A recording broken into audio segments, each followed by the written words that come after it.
தேவனால் பிறந்தவன் எவனுமே உலகத்தை ஜெயிப்பவன் என்றுமே மலைகளையும் பதராக்குமே என் தேவனே.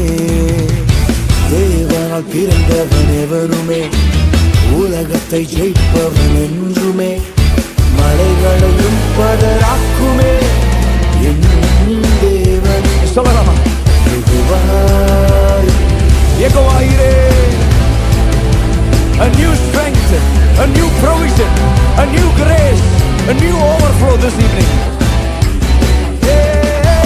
அனைத்தையும் மறுடிடும் எனக்கென தந்திடும் அனைத்தையும் மறுடிடும்